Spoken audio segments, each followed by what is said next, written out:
안녕하세요. 저는 임혜자라고 합니다. 정말 어처구니 없던 제 이야기 좀 들어주세요.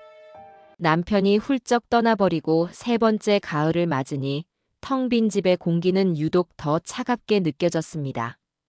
새벽녘이면 뼛속까지 스며드는 한기에 저도 모르게 잠에서 깨는 날이 많아졌어요. 평생을 붙어 지내던 사람의 온기가 사라진 자리는 세월이 약이라는 말이 무색하게 시간이 갈수록 더 크고 시리게 다가오는 것 같았네요. 더 누워 있어 봐야 온갖 상념에 머리만 복잡해질 게 뻔해서 저는 조용히 몸을 일으켜 부엌으로 향했습니다. 삐걱거리는 낡은 마루 소리만이 저의 유일한 아침 친구였지요. 습관처럼 쌀부터 씻어 밥솥에 앉히고 나니 비로소 하루를 시작할 기운이 조금 생기는 것 같았어요. 저는 평생을 부엌에서 살아온 사람입니다.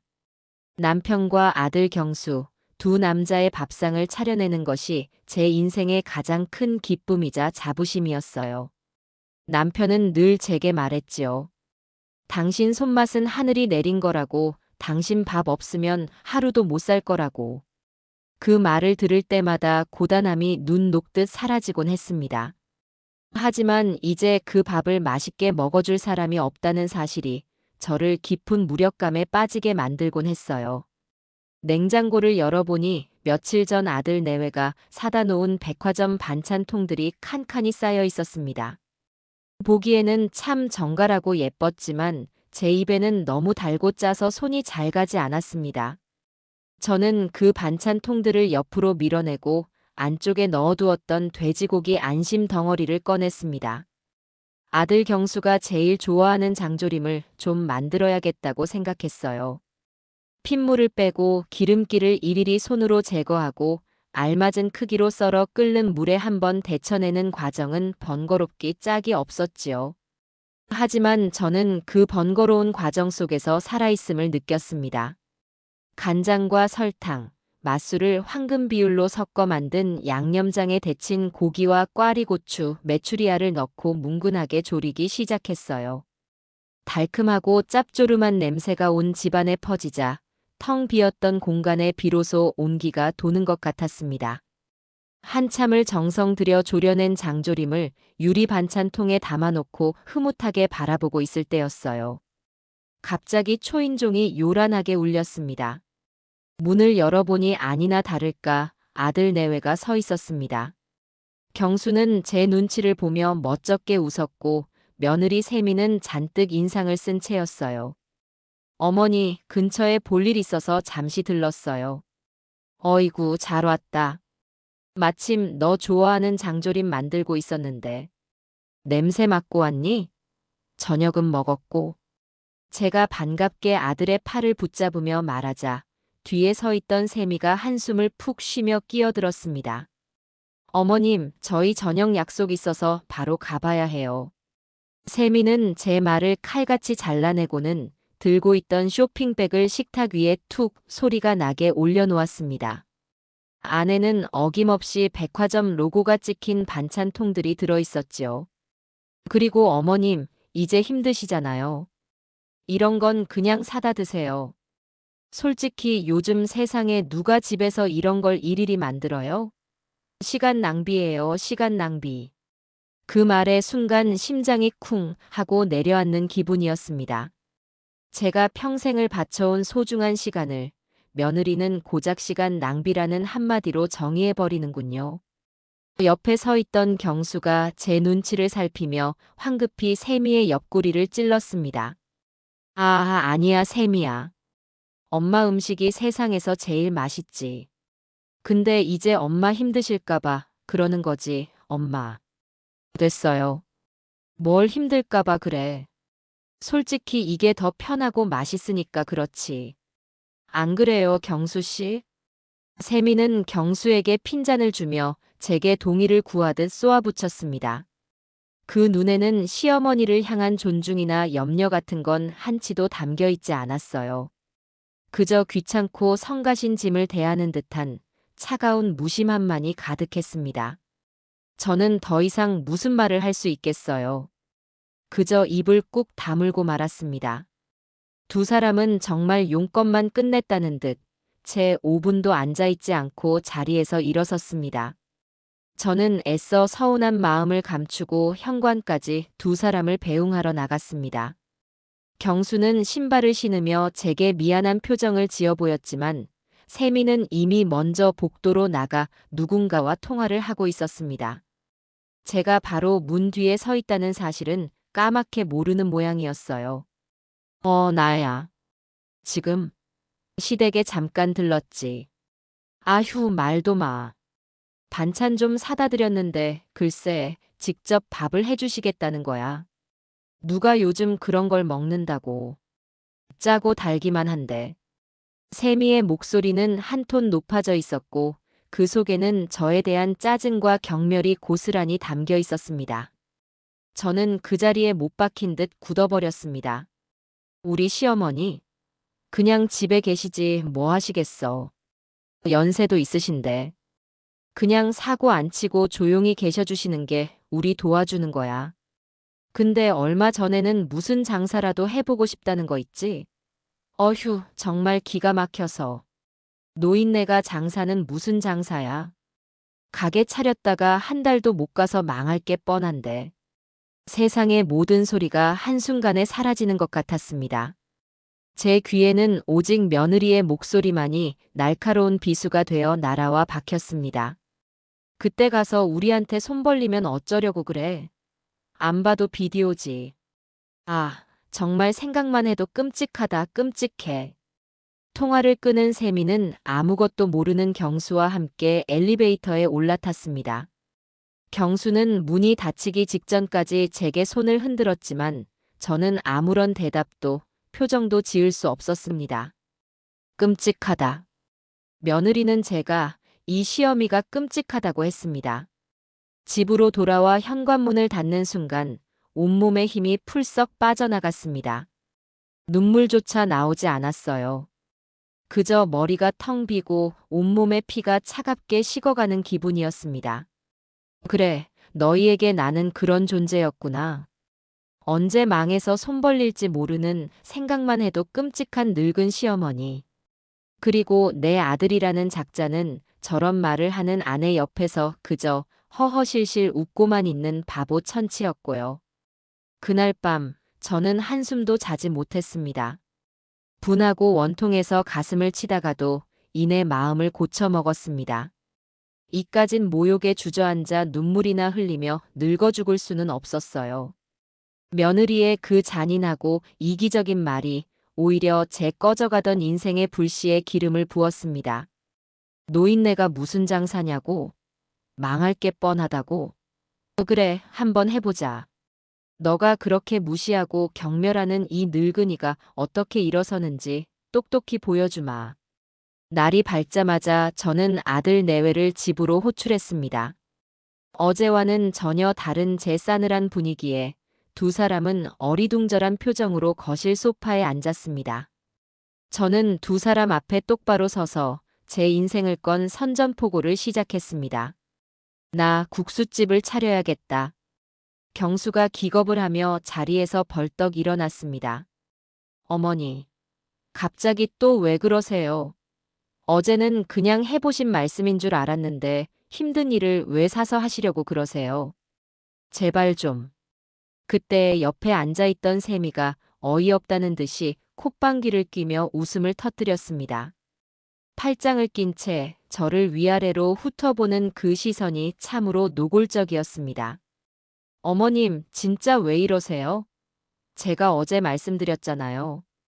장사, 그거 아무나 하는 거 아니라고요. 어머님이 아시는 세상이랑 현실은 완전히 달라요. 평생 집에서 밥만 하셨으면서 도대체 뭘 믿고 가게를 차리신다는 거예요? 저는 그런 세미를 차갑게 바라보며 대답했습니다. 평생 집에서 밥만 한 내 손맛. 그거 하나 믿고 하련다. 어머님 정말 제정신이세요? 그거야말로 세상에서 제일 쓸모없는 경력인 거 모르세요? 그러다 평생 모아두신 돈까지 싹 다 날리면 어쩌시려고요? 그때 가서 저희한테 손 벌리시게요? 저는 단 한 푼도 못 드려요. 세미가 악을 쓰듯 소리쳤습니다. 바로 저 말이었습니다. 제가 듣고 싶었던 그 아이의 진심. 저는 조용히 안방으로 들어가 장롱 깊숙한 곳에 비단 보자기로 싸서 모셔두었던 통장 몇 개를 들고 나왔습니다. 남편이 남겨준 유산과 제가 평생 푼돈을 아끼고 모아온 제 인생의 전부였습니다. 저는 그 통장들을 거실 테이블 위에 탁 소리가 나도록 내던졌습니다. 여깄다. 니들이 그렇게 걱정하는 내 전 재산. 이걸로 시작해서 이걸로 망하든 흥하든 내가 알아서 할 거다. 그러니 너희는 한 푼도 보탤 생각 말고 나중에 내가 망해서 찾아가도 문전박대할 걱정이나 단단히 하고 있어라. 세미의 얼굴이 새하얗게 질렸습니다. 아마 통장에 찍힌 액수를 보고 크게 놀란 것이겠지요. 저는 마지막으로 며느리의 눈을 똑바로 쳐다보며 제 인생의 가장 중요한 선언을 했습니다. 그리고 너 똑똑히 들어. 너가 그렇게 무시하고 멸시하는 이 늙은이가 어떻게 네 코를 납작하게 만들어주는지 두 눈 똑바로 뜨고 지켜보기나 해. 더 이상 볼 일 없다는 듯 저는 현관문을 활짝 열었습니다. 두 사람은 아무 말도 못하고 넋이 나간 표정으로 쫓겨나듯 집을 나섰습니다. 문이 닫히고 저는 비로소 길게 숨을 내쉬었습니다. 심장이 미친 듯이 뛰고 있었지만 조금도 두렵지 않았습니다. 오히려 평생 처음으로 제 심장이 오롯이 저 자신만을 위해 뛰고 있다는 뜨거운 해방감이 온몸을 휘감는 것 같았어요. 제2의 인생은 그렇게 세상에서 가장 모욕적인 말을 들은 바로 그날, 비로소 진짜 막이 오르고 있었습니다. 그렇게 아들 내외를 돌려보내고 나서 저는 단 하루도 허투루 보내지 않았어요. 며느리에게 큰 소리는 쳤지만 막상 혼자 모든 걸 시작하려니 막막한 것도 사실이었습니다. 평생을 살림만 하고 살아온 늙은 여자가 아는 것이라고는 음식 만드는 것과 셈을 하는 것뿐인데 가게를 얻고 사업자를 내는 일은 완전히 다른 세상의 이야기였으니까요. 하지만 주저앉아 있을 시간은 없었습니다. 망할 게 뻔한 늙은이라는 며느리의 저주 섞인 예언을 제 손으로 직접 깨부숴야 했습니다. 다음 날 아침 일찍부터 저는 버스를 타고 시내로 나갔습니다. 가장 먼저 한 일은 서점에 들러 초보 창업이니 식당 성공 비법이니 하는 책들을 몇 권 사서 읽는 것이었어요. 젊은 사람들이나 보는 책인 것 같아 조금 부끄럽기도 했지만 모르는 건 죄가 아니지 않습니까? 밑줄을 그어가며 밤늦도록 책을 읽고 나니 어렴풋하게나마 제가 무엇부터 해야 할지 길이 보이기 시작했습니다.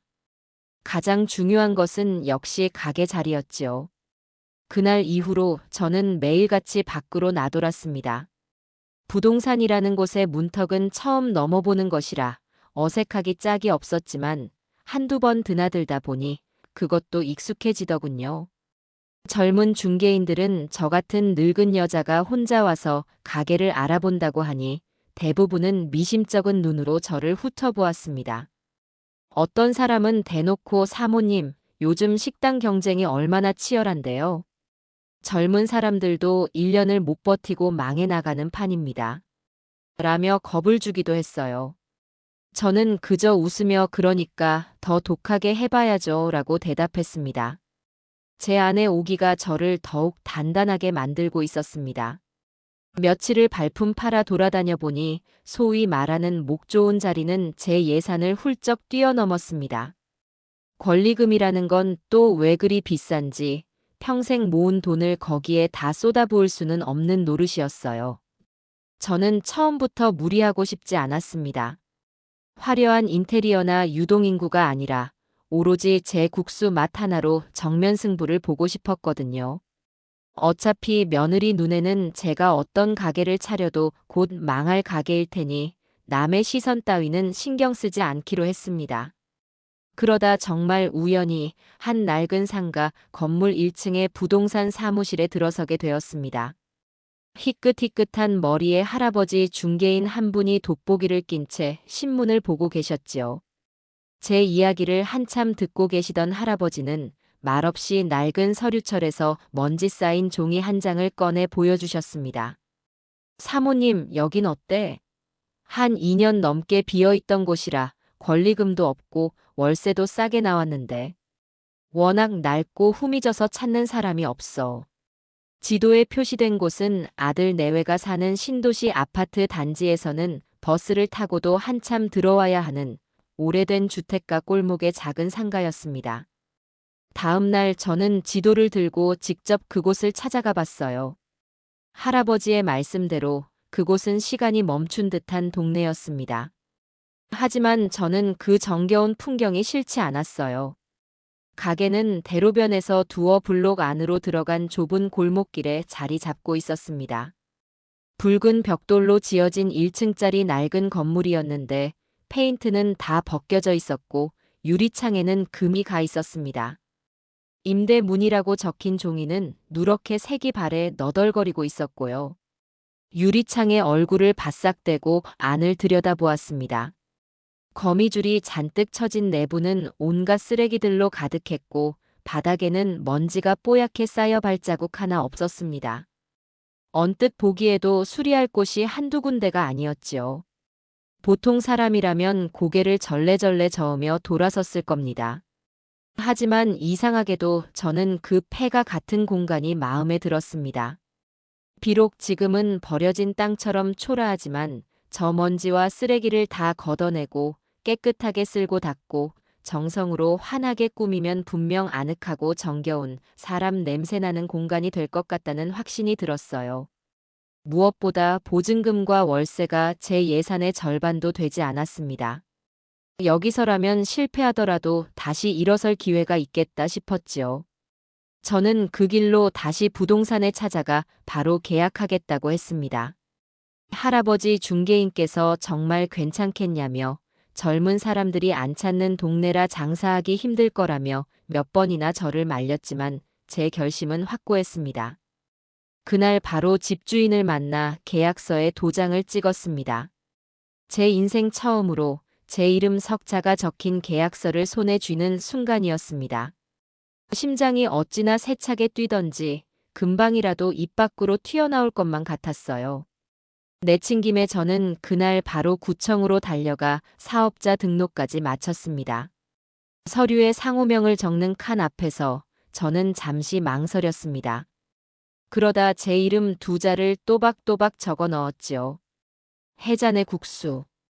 그렇게 제 이름이 박힌 사업자 등록증을 받아드는데 울컥 눈물이 쏟아질 것 같았습니다.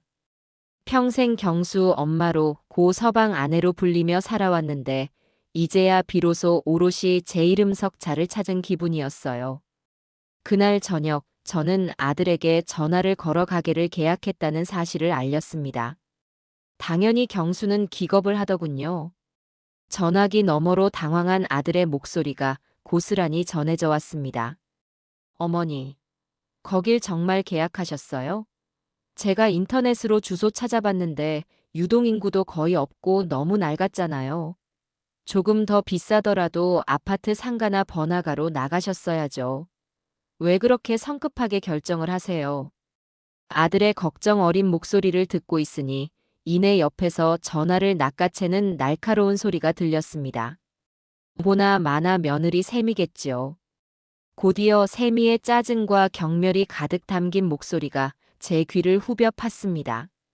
어머님, 진짜 거기 계약하신 거예요?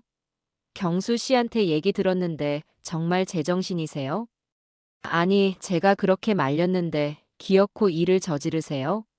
그런 귀신 나오는 가게에서 도대체 누가 국수를 사 먹어요? 돈을 아주 길바닥에 뿌리기로 작정하셨나 봐요. 저는 세미의 악에 받친 목소리를 들으며 조용히 그리고 아주 차갑게 대답했습니다. 귀신이 나오든 사람이 나오든 그건 내가 알아서 할 문제다. 너는 네 돈 아니니 걱정 말고. 어머님, 지금 그게 할 소리세요? 그러다 정말 망해서 저희 보고 손 내밀지나 마세요. 저희도 이제 애 키우려면 돈 들어갈 곳 많거든요. 걱정 마라. 내가 설령 굶어 죽는 한이 있어도 너희한테는 동전 한 푼 구걸하러 갈 일 없을 테니. 저는 그 말을 끝으로 미련 없이 전화를 끊어버렸습니다. 더 이상 그 아이의 무례하고 천박한 말을 들어줄 필요가 없었어요. 그럴 시간에 가게 청소나 한 번 더 하는 게 훨씬 생산적인 일이니까요. 다음 날부터 저는 작업복으로 갈아입고 팔을 걷어붙였습니다. 가게 문을 여는 순간 묵은 먼지가 풀썩거리며 저를 맞았습니다. 가장 먼저 한 일은 안에 가득 쌓여 있던 쓰레기를 치우는 것이었어요. 낡은 전단지, 깨진 유리병, 정체를 알 수 없는 잡동사니들이 산더미처럼 쏟아져 나왔습니다. 마스크를 꼈는데도 숨이 턱턱 막혔지만 저는 묵묵히 쓰레기를 마대 자루에 담아냈습니다. 쓰레기를 다 치우고 나니 비로소 가게의 민낯이 드러났습니다. 벽지는 누렇게 변색되어 너덜거렸고 바닥 구석구석에는 찌든 때가 검게 눌어붙어 있었습니다. 주방 쪽은 더욱 심각했지요. 이전에 무슨 가게를 했던 것인지 시커먼 기름때가 환풍구와 벽에 덕지덕지 붙어 있었어요. 이걸 정말 내 손으로 다 해낼 수 있을까? 잠시 아득한 기분이 들었지만 저는 고개를 저었습니다. 여기서 포기할 수는 없었어요. 저는 철물점에 가서 철수세미와 락스, 세제를 종류별로 사왔습니다. 그리고 그날부터 찌든 때와의 전쟁을 시작했습니다. 쪼그려 앉아 바닥 타일 틈새를 솔로 문지르고 의자를 밟고 올라서서 천장의 거미줄을 걷어냈습니다. 독한 락스 냄새에 머리가 핑 돌고 온몸이 땀으로 흠뻑 젖었지만 제 손길이 닿는 곳마다 조금씩 깨끗해지는 가게를 보는 것이 좋았습니다. 며칠 동안은 그렇게 가게 구석구석을 쓸고 닦는 데만 시간을 보냈습니다. 그 후에는 페인트 가게에 가서 가장 밝은 아이보리색 페인트를 2통 사왔습니다. 낡고 칙칙한 벽지를 뜯어내는 것도 보통 일이 아니었어요. 벽지를 다 뜯어내고 나니 울퉁불퉁한 시멘트 벽이 그대로 드러났습니다. 저는 사포를 사다 밤늦도록 벽을 문질렀어요. 다음 날 아침, 저는 드디어 페인트 칠을 시작했습니다. 롤러질이 서툴러 페인트가 얼굴이며 머리카락에 다 튀었지만 점점 환하고 아늑하게 변해가는 가게 내부를 보니 힘든 줄도 몰랐습니다. 아이고 사장님, 혼자 이걸 다 하시오? 지나가던 동네 철물점 사장님이 가게 안을 들여다보며 혀를 내둘렀습니다. 지난 며칠간 제게 빗자루며 각종 청소도구를 팔았던 분이었지요. 저는 땀을 닦으며 웃었고 사장님은 시원한 음료수 한 병을 건네주셨습니다. 제 사정을 어렴풋이 들은 사장님은 다음 날 공구함을 들고 다시 찾아오셨습니다. 녹이 슬어 덜컹거리던 수도꼭지를 새 것으로 갈아주시고 깜빡거리는 낡은 전등도 환한 LED 등으로 손봐주셨어요. 제가 돈을 드리려고 하니 사장님은 손사래를 치며 이렇게 말씀하셨습니다. 에이, 뭘 이런 걸 가지고. 나중에 국수나 한 그릇 공짜로 줘요. 이 동네에 새로 가게 여는 것도 인연인데 잘 돼야지. 며느리에게 받은 상처로 꽁꽁 얼어붙었던 마음에 따뜻한 온기가 번지는 것 같았습니다. 세상에는 그렇게 못된 사람만 있는 게 아니라는 사실이 저에게는 큰 위로가 되었습니다. 주방기기는 아는 사람을 통해 상태 좋은 중고품으로 저렴하게 들여놨습니다. 커다란 국솥 2개와 넓은 작업대, 반죽 기계와 냉장고가 들어오니 이제 정말 식당의 모습을 갖춰가는 것 같았어요. 저는 매일 밤 텅 빈 가게에 홀로 남아 앞으로 제가 만들어낼 국수 맛을 상상하곤 했습니다. 남편이 그토록 좋아했던 남해안 멸치와 완도 다시마를 듬뿍 넣고 밤새 끓여낸 진하디 진한 육수. 직접 반죽해서 쫄깃하게 뽑아낼 하얀 소면과 정성껏 만든 애호박과 달걀 지단 고명. 생각만 해도 입에 침이 고이고 가슴이 벅차올랐습니다. 가게 정리가 거의 끝나갈 무렵, 저는 간판집에 찾아가 제 가게의 얼굴이 될 간판을 주문했습니다. 화려하고 번쩍이는 디자인은 필요 없었어요. 그저 깔끔한 흰 바탕에 제가 직접 고른 단정한 글씨체로 해잔의 국수라고 적힌 정직한 간판이면 충분했습니다. 간판이 걸리는 날, 저는 가게 앞에서 한참을 서서 그 모습을 바라보았네요. 제 이름 석자 중 두 글자가 저렇게 반듯하게 걸려 있는 것을 보니 기분이 참 묘했습니다. 평생 누군가의 아내로 누군가의 엄마로만 살아왔던 제가 이제는 해잔의 국수 사장 이매자였습니다. 그렇게 제 인생의 새로운 막이 낡고 초라한 골목길의 작은 가게 간판 하나와 함께 조용하지만 그 무엇보다 단단하게 올라가고 있었습니다. 간판까지 걸고 나니 이제 정말 오픈이 코앞으로 다가왔습니다. 가게 내부는 제 손으로 쓸고 닦아 먼지 한 톨 없이 깨끗했고 주방 기구들은 반짝반짝 빛이 났지요. 하지만 저는 서두르지 않았습니다. 식당의 심장은 결국 맛이니까요. 손님상에 내놓을 단 한 그릇의 국수를 위해 저는 제 모든 것을 걸어야 했습니다. 가게 오픈을 며칠 앞두고 저는 새벽같이 일어나 시장을 찾았습니다. 좋은 국물 맛을 내기 위해서는 무엇보다 좋은 재료가 우선이라고 생각했어요. 저는 건어물 가게들을 몇 시간 동안 돌아다니며 최상급 국물용 멸치와 다시마, 디포리를 신중하게 골랐습니다. 비린내가 없고 살이 통통하며 은빛이 선명하게 도는 놈들로만 한가득 사서 가게로 돌아왔지요. 그날부터 저와 육수와의 기나긴 싸움이 시작되었습니다. 첫날 끓인 육수는 비린내가 너무 강해서 전부 다 버려야 했습니다. 멸치 내장을 완벽하게 제거하지 못한 탓이었어요.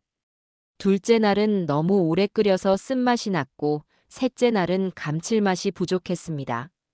저는 잠도 줄여가며 육수에 매달렸습니다.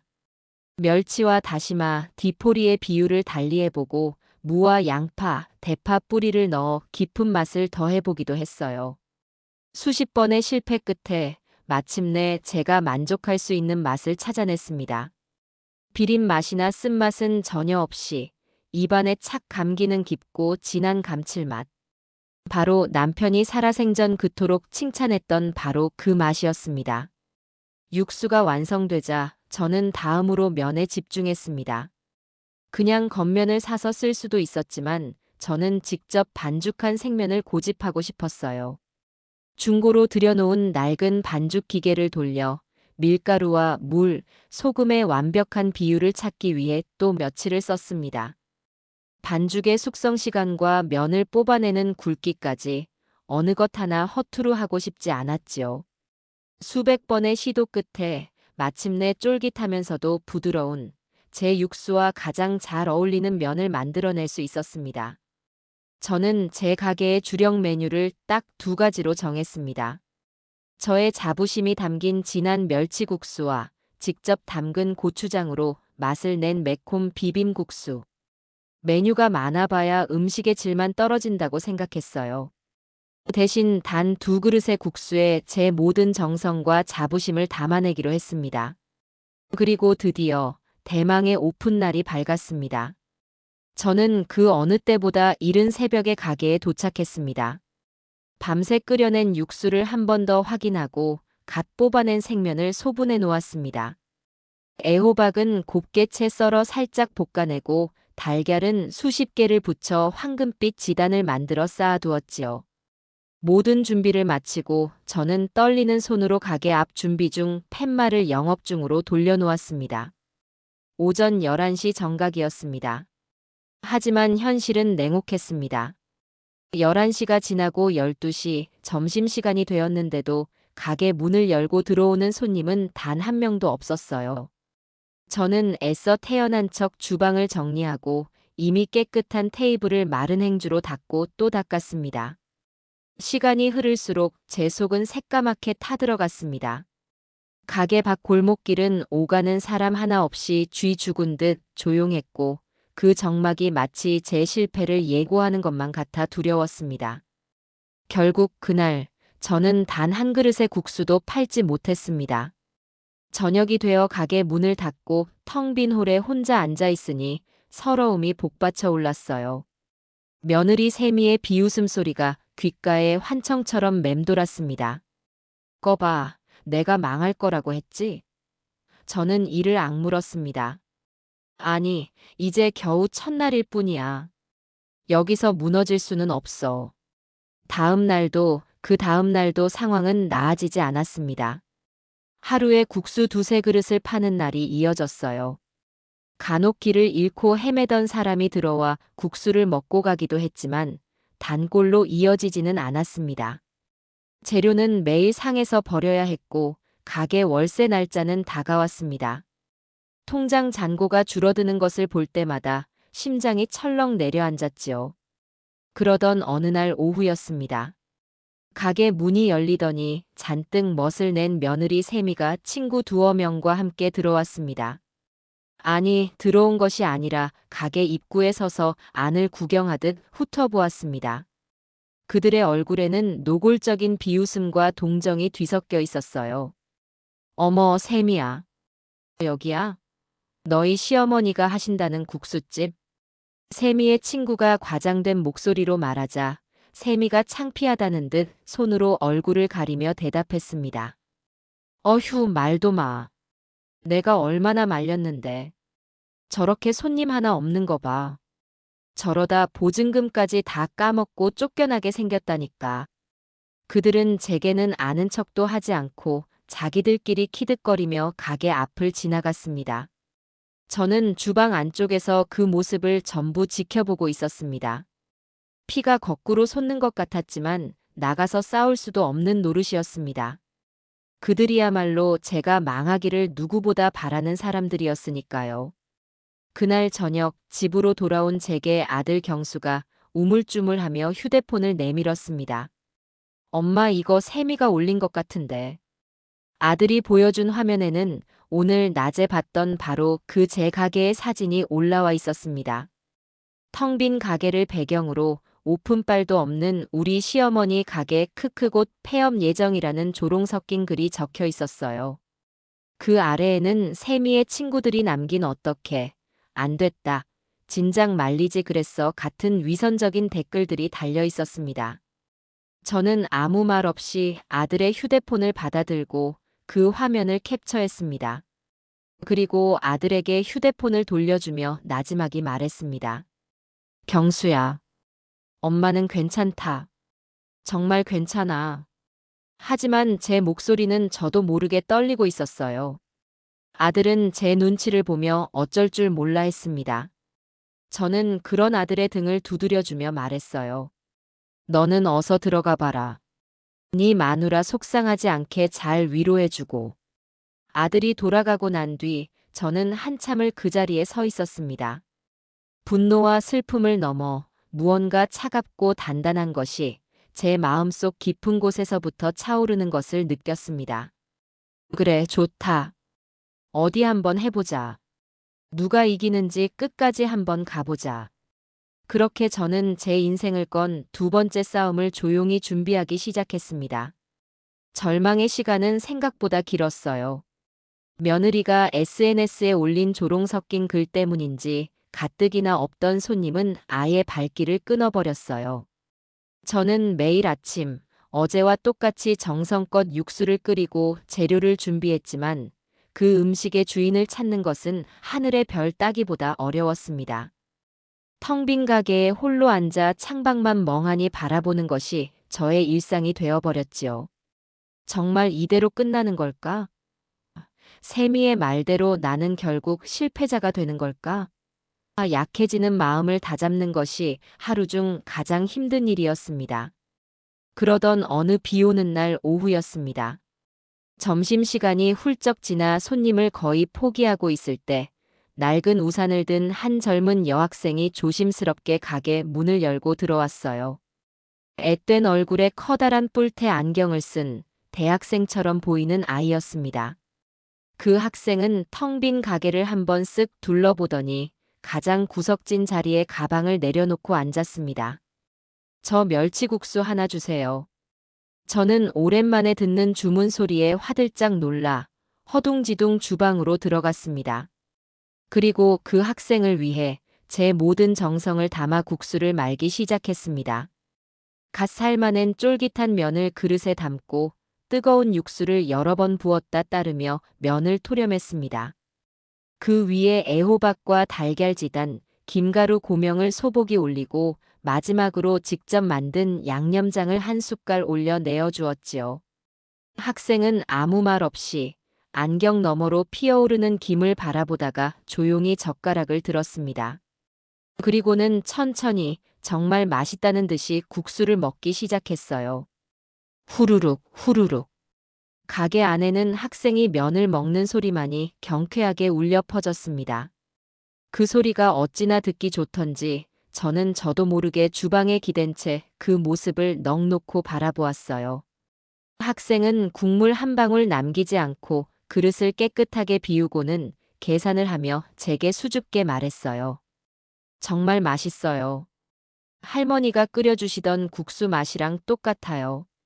그 한마디에 그동안의 서름과 고단함이 눈 녹듯 사라지는 것 같았습니다. 저는 고맙다는 말밖에 할 수가 없었어요. 그날 이후 그 여학생은 저의 첫 번째 단골 손님이 되었어요. 비가 오나 눈이 오나 거의 매일 같은 시간에 가게를 찾아와 구석 자리에 앉아 국수를 먹고 가방에서 책을 꺼내 한참을 공부하다 가곤 했어요. 저희는 많은 대화를 나누지 않았어요. 하지만 저는 그 학생이 말없이 제 국수를 맛있게 먹어주는 것만으로도 이 가게를 계속 열어야 할 이유를 얻은 것만 같았죠. 그렇게 며칠이 지났을까요? 또 다른 변화가 찾아왔습니다. 어느 날 점심시간 안전모를 쓴 작업복 차림의 남자 대여섯 명이 우르르 가게로 몰려 들어왔어요. 왁자지껄한 분위기에 잠시 당황했지만 저는 곧 그들을 반갑게 맞이했지요. 근처에 새로 짓는 빌라 공사장에서 일하는 인부들이라고 했습니다. 이모, 여기 국수 맛있다고 소문났던데 진짜요? 제일 맛있는 걸로 6그릇만 빨리 줘봐요. 저는 신이 나서 멸치국수를 6그릇이나 말아내갔습니다. 그들은 정말 정신없이 국수를 먹어치우기 시작했어요. 크어, 국물 죽인다. 이야, 면발이 살아있네. 이모, 양도 엄청 푸짐하네. 그들의 거침없지만 진심이 담긴 칭찬에 저는 저도 모르게 얼굴에 웃음꽃이 피었습니다. 그들은 순식간에 국수 한 그릇씩을 뚝딱 비우고는 내일 또 오겠다는 말을 남기고 썰물처럼 빠져나갔습니다. 그리고 그들의 약속은 진짜였습니다. 다음 날부터 공사장 인부들은 점심시간마다 제 가게를 찾아와 텅 비었던 테이블을 가득 채워주었습니다. 그들을 통해 싸고 양 많고 맛있는 숨은 국수집이라는 입소문이 동네에 조금씩 퍼져나가기 시작했어요. 덕분에 제 가게는 더 이상 파리만 날리는 유령 가게가 아니었습니다. 점심시간만큼은 손님들의 활기찬 목소리와 맛있는 국수 냄새로 가득 차는 진짜 식당이 되어가고 있었습니다. 그러던 어느 날 저녁 마지막 손님으로 남은 단골 여대생이 계산을 하며 제게 머뭇거리며 말을 걸었습니다. 사장님 혹시 이거 한번 보시겠어요? 학생이 제게 내민 것은 자신의 스마트폰이었습니다. 화면에는 할머니의 손맛이 그리울 때 찾아가는 인생 국수집이라는 제목의 글이 떠 있었어요. 제가 장사를 시작하게 된 이야기부터 국물 맛과 면발에 대한 칭찬, 그리고 가게의 소박하고 따뜻한 분위기에 대한 이야기가 진심 어린 문체로 빼곡하게 적혀 있었습니다. 글쓴이는 다름 아닌 바로 제 앞에 서 있는 이 학생이었습니다. 컴퓨터 공학과 학생이라던 그녀는 사실 소소한 맛집 블로그를 운영하는 학생이었던 것이지요. 제가 사장님 허락도 없이 마음대로 글을 올려서 혹시 기분 나쁘셨다면 정말 죄송해요. 그런데 사장님 국수가 너무 맛있어서 저만 알고 있기에는 너무 아까워서요. 학생은 제 눈치를 보며 어쩔 줄 몰라 했습니다. 저는 아무 말 없이 화면 속의 글자들을 몇 번이고 반복해서 읽어보았습니다. 한 글자 한 글자에 담긴 따뜻한 진심이 제 마음을 뜨겁게 울렸습니다. 저는 눈시울이 붉어진 채 학생의 손을 꼭 잡아주었습니다. 고맙다 학생. 정말 고마워. 내가 받아본 칭찬 중에 오늘이 최고다. 그날 이후 가게에는 또 한 번의 변화가 찾아왔습니다. 학생의 블로그 글이 지역 온라인 커뮤니티와 SNS로 퍼져나가면서 멀리서도 블로그 보고 찾아왔다는 젊은 손님들이 하나둘 생겨나기 시작했어요. 텅 비었던 저녁 시간에도 테이블이 채워지기 시작했고, 저는 하루 종일 쉴 틈 없이 주방을 지켜야 했습니다. 몸은 고되고 힘들었지만 제 국수를 맛있게 먹어주는 손님들을 보는 것만으로도 행복했습니다. 절망의 긴 터널을 지나 마침내 제 가게에 한 줄기 따스한 빛이 비치기 시작하고 있었습니다. 하지만 한 줄기 빛이 비치는가 싶으면 어김없이 더 짙은 어둠이 찾아오는 것이 인생일까요? 단골 여대생의 진심 어린 글과 공사장 인부들의 든든한 입소문 덕분에 제 가게는 마침내 기나긴 암흑의 터널을 벗어나는 듯 했습니다.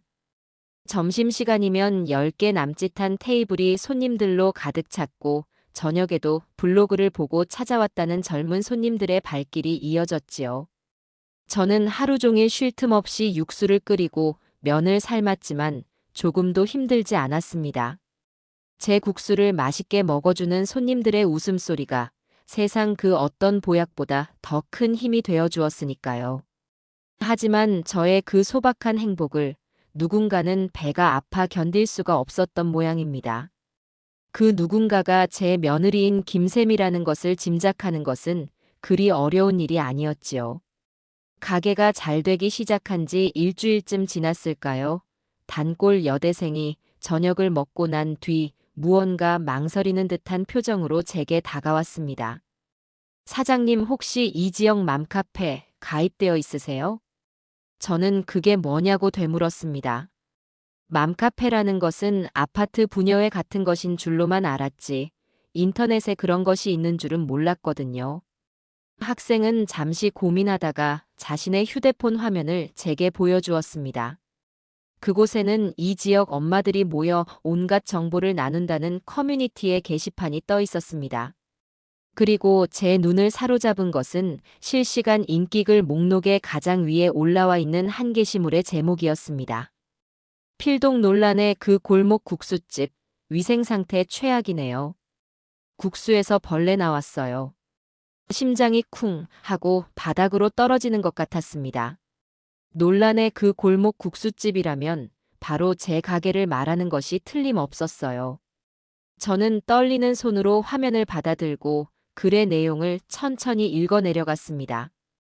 익명으로 작성된 그 글은 너무나도 구체적이고 악랄한 거짓말로 가득 차 있었습니다. 안녕하세요. 이 동네에서 아이 둘 키우는 평범한 맘입니다.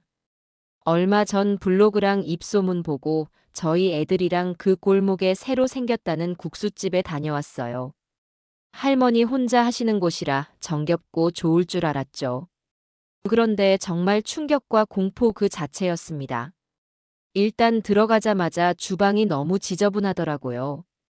행주는 시커멓고 그릇은 제대로 닦은 건지 기름기가 그대로 남아있고요. 그래도 이왕 갔으니 국수를 시켰는데 아니나 다를까 저희 애 국수에서 커다란 날벌레가 나왔습니다. 제가 너무 놀라서 사장님한테 조용히 말씀드렸더니 글쎄 저를 진상 손님 취급하면서 그럴 리 없다. 어디서 들어간 걸 가지고 그러냐면서 오히려 큰 소리를 치시는 거 있죠? 정말 어이가 없어서 돈도 안 내고 그냥 나와버렸습니다. 다른 맘들은 저처럼 피해보지 마시라고 정보 공유 차원에서 글 올립니다. 위생관념 없는 이런 가게는 하루빨리 문 닫아야 한다고 생각해요. 온몸에 피가 차갑게 식는 기분이었습니다. 손끝이 저릿저릿 떨려왔어요. 단 한 줄도 사실인 것이 없었습니다.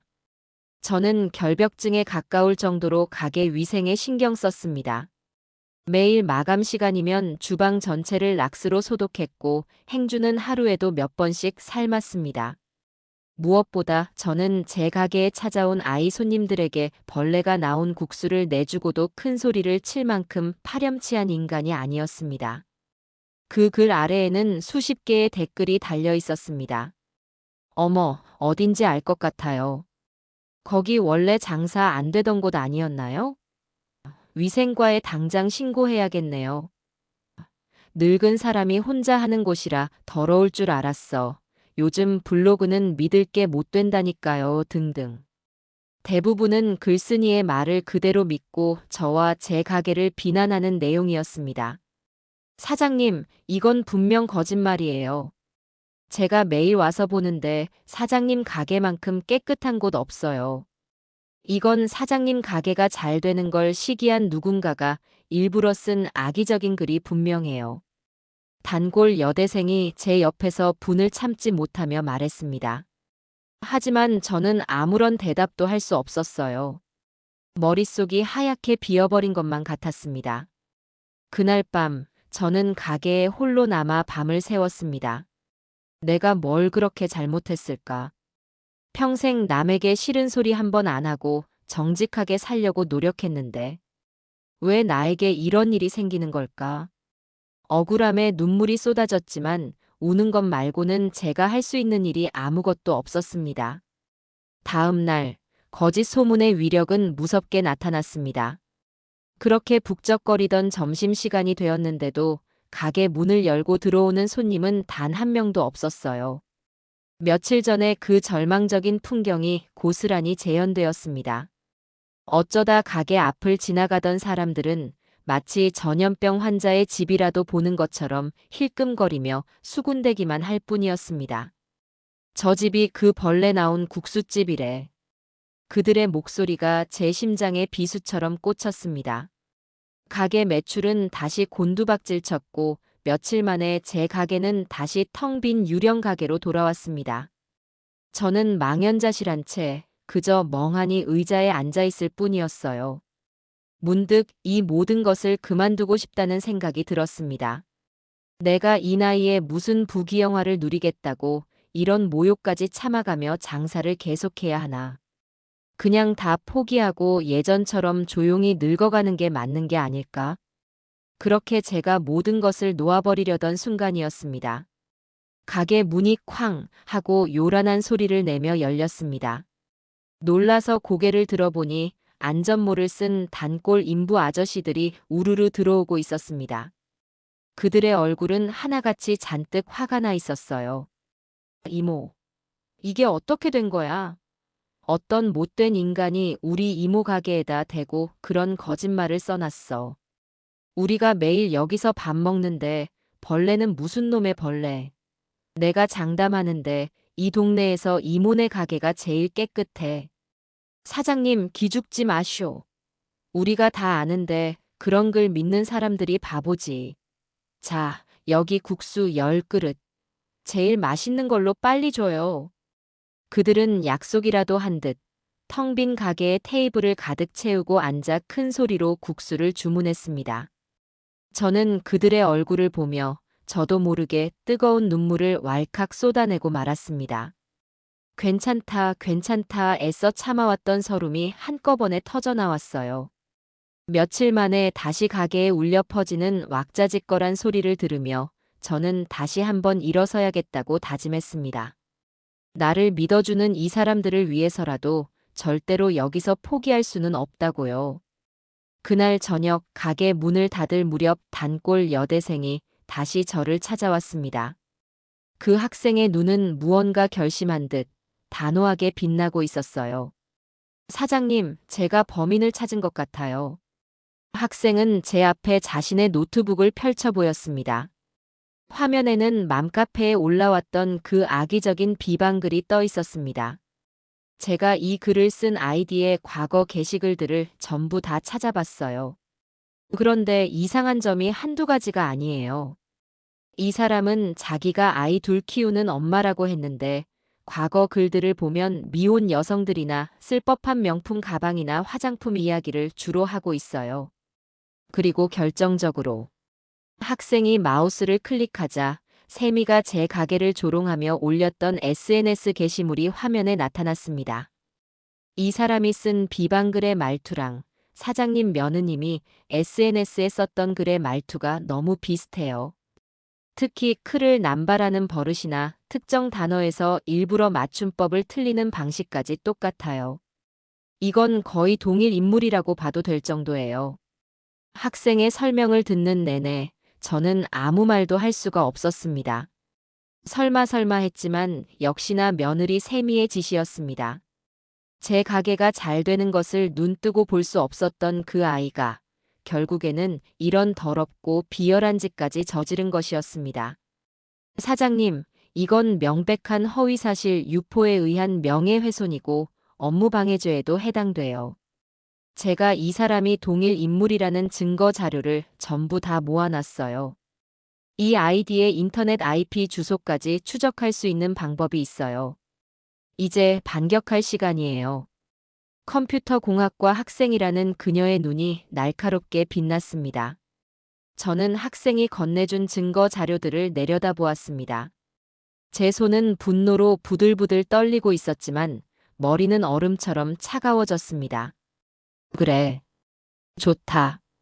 너가 나에게 진흙탕 싸움을 걸어왔으니 기꺼이 상대해주마. 이 비열한 거짓말의 대가가 얼마나 끔찍한지 내가 반드시 깨닫게 해주겠다. 반격의 증거는 손에 쥐었지만 당장 무엇부터 해야 할지 막막했습니다. 법이라는 것은 평생 저와는 상관없는 세상의 이야기였으니까요. 며느리를 경찰에 고소한다는 것은 상상조차 해본 적 없는 일이었습니다. 그보다 먼저 저는 제 가게에 무너진 신뢰를 회복하는 것이 우선이라고 생각했어요. 하지만 한번 벌레 나온 집으로 낙인 찍힌 가게에 손님들의 발길을 다시 되돌리는 것은 거의 불가능에 가까워 보였습니다. 가게는 다시 텅 비었고 저는 속수무책으로 하루하루를 버텨낼 뿐이었습니다.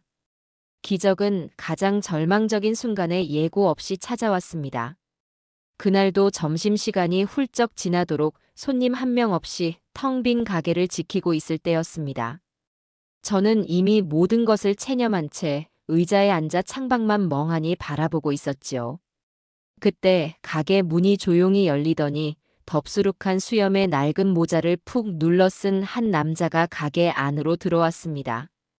행색이 무척 허름해서 저는 잠시 경계하는 마음이 들기도 했습니다. 남자는 텅 빈 가게를 한번 쓱 둘러보더니 가장 구석진 테이블에 털썩 주저앉았습니다. 그리고는 메뉴판을 보는 둥 마는 둥 하더니 무뚝뚝한 목소리로 주문을 했습니다. 여기 멸치국수 곱빼기 하나요. 저는 오랜만에 손님의 반가운 마음 반, 경계하는 마음 반으로 주방에 들어가 국수를 말기 시작했습니다. 마지막 남은 손님일지도 모른다는 생각에 어느 때보다 더 정성을 다해 국수를 삶고 육수를 부었습니다. 김이 모락모락 피어오르는 국수 그릇을 남자의 테이블에 내려놓자 남자는 아무 말 없이 젓가락을 들었습니다. 그는 먼저 국물부터 한 숟갈 크게 떠서 입으로 가져갔습니다. 그리고는 그 자리에서 얼음처럼 굳어버렸어요. 한참을 미동도 없이 국물 맛을 음미하던 남자의 눈이 서서히 동그랗게 커지는 것을 저는 똑똑히 보았습니다. 그는 곧바로 고개를 숙이고 마치 이 세상에 국수와 자신 단둘만 남은 것처럼 정신없이 면을 흡입하기 시작했습니다. 후루루룩, 쩝쩝, 후루루룩. 가게 안에는 남자의 요란한 국수 먹는 소리만이 가득 찼습니다. 순식간에 곱빼기 한 그릇을 뚝딱 비워낸 남자는 땀을 뻘뻘 흘리며 붉어진 얼굴로 저를 불렀습니다. 사장님, 여기 국수 한 그릇 더 주십시오. 이번엔 보통으로요. 저는 조금 놀랐지만 기쁜 마음으로 국수 한 그릇을 더 삶아내갔습니다. 남자는 두 번째 그릇 역시 국물 한 방울 남기지 않고 깨끗하게 비워냈습니다. 그리고는 자리에서 일어나 제게 다가오더니 뜬금없는 질문을 던졌습니다. 사장님, 혹시 이 국수 사장님 어머님께 배우셨습니까? 저는 의아한 표정으로 아니라고 대답했습니다. 그러자 남자는 알 수 없는 표정을 지으며 혼잣말처럼 중얼거렸습니다. 이상하다, 돌아가신 우리 어머니가 끓여주던 국수랑 맛이 똑같은데. 남자는 잠시 눈을 감고 무언가를 추억하는 듯 하더니 이내 주머니에서 스마트폰을 꺼내 들었습니다. 사장님, 제가 지금부터 잠시 동영상 촬영을 좀 해도 되겠습니까? 물론 사장님 얼굴은 안 나오게 하겠습니다. 저는 얼떨결에 고개를 끄덕였습니다. 그러자 남자는 갑자기 자신의 스마트폰을 테이블 위에 세워두고는 화면을 보며 큰 소리로 외쳤습니다. 안녕하십니까? 대한민국 구석구석의 진짜 맛을 찾아 떠나는 여러분의 형, 쩝쩝대마왕입니다. 저는 그제야 남자의 정체를 알아차렸습니다. 쩝쩝대마왕. 얼마 전 젊은 손님들이 이야기하는 것을 얼핏 들었던 구독자가 100만 명이 넘는다는 대한민국 최고의 맛집 유튜버였습니다. 화면 속에서 보던 것보다 훨씬 수수하고 평범한 모습이라 전혀 알아보지 못했던 것이지요. 대마왕 형님이 오늘 진짜를 찾았습니다. 제가 지금껏 30년 넘게 전국을 돌아다니며 수천 그릇의 국수를 먹어봤지만 오늘 이곳에서 제 인생 최고의 국수를 만났습니다. 여러분, 이 국물 색깔 좀 보십시오. 이게 진짜입니다. 쩝쩝대마왕은 즉석에서 라이브 방송을 시작한 것이었습니다. 그는 방금 제가 끓여준 국수에 대해 온갖 미사여구를 동원하며 극찬을 쏟아내기 시작했습니다. 마치 시인처럼 혹은 음식 평론가처럼 제 국수 맛을 조목조목 분석하는데 평생 국수만 만들어 온 저도 생각지 못했던 표현들이 튀어나왔습니다. 이건 그냥 멸치 육수가 아닙니다, 여러분. 이건 사장님의 인생이 담긴 육수예요. 제가 이 국물을 처음 맛보는 순간 20년 전 돌아가신 저희 어머니가 부엌에서 땀 흘리며 육수를 끓이시던 모습이 눈앞에 파노라마처럼 펼쳐졌습니다. 방송을 하던 그의 눈시울이 서서히 붉어지기 시작했습니다. 그는 잠시 말을 잇지 못하고 감정을 추스르더니 제게 가게에 왜 손님이 없는지 그리고 혹시 무슨 사연이라도 있는지 조심스럽게 물었습니다.